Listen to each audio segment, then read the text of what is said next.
Hey guys, this is Leah with TheRusticEasel.com, and today I wanted to show you real quick how to make this easy, simple bow. This would be really cute if you do door hangers and you want to put this up at the top, or even I thought it would be cute like if you paint the bunny and you kind of glue this, or you could glue it somewhere on the canvas. You could just use, sometimes you just need a good bow. And so I'm gonna show you guys how to make this easy bow in this video. All right, so what you'll need is I have a small ribbon. This has the wire on either side. I also have a little bit of a thicker ribbon. You can get whatever design you like. I also have a pair of scissors, some rope, and then this is just some string that I'm going to use to tie around to hold everything in place. So you could use a thick thread or even dental floss for this part.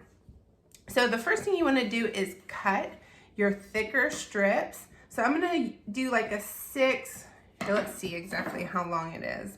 Let's do a 6.5 inch strip, and I'm going to do that twice. And this is a really simple bow to make. I know that there are lots of ways to make more extravagant bows, but for me in my business, I always try to do things the simple way. And then I'm just going to cut 2 more strips, maybe a little bit shorter than that initial brown one, of my smaller, whatever's gonna go on top. And then I'm gonna take 2 little, about the same length as the black and white checkers. And I'm not doing this absolutely perfect. It's not gonna need to be perfect in the end. So those are all the pieces that I need to create the bow. So the first thing I'm gonna do is I'm gonna stack these on top of each other, and I'm just gonna take out a V. And I'm not worried about my edges fraying or anything. It will be okay. This is kind of a rustic bow, so it does not have to be perfect.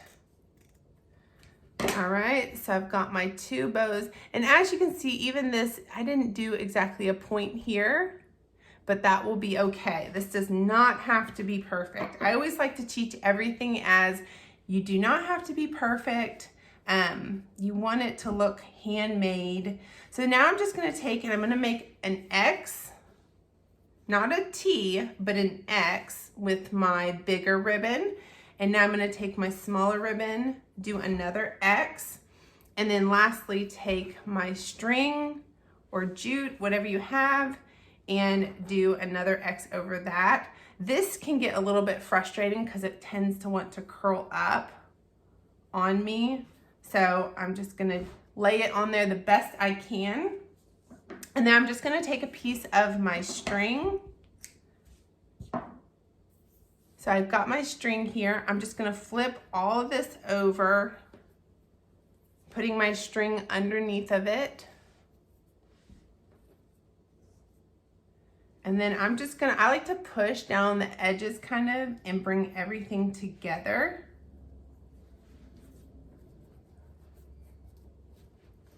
So it kind of wrinkles up, and then I'm just gonna double knot it so that it stays in place. All right, and then what I'm gonna do is I'm gonna flip it over, and I'm just gonna kind of zhuzh it, just pull. Sometimes you'll have to like manipulate it a little bit to make it kind of lay flat. So sometimes I'll even pull like this. It just kind of depends. You just kind of keep messing with it until you feel like it looks good. I think that looks good. So what I do next is I just take the string, I wrap it back around, because sometimes by messing with it, it can loosen that knot. So I'm just gonna re-knot it. So I wrapped it around, I'm gonna re-knot it, this time as tight as I can, so everything kind of stays in place. And cut off your extra, and that is how you make a simple bow. So now I can take this, put it on a door hanger, or use it in a craft in some way. So hopefully you guys enjoyed this video, and I hope to see you at another one.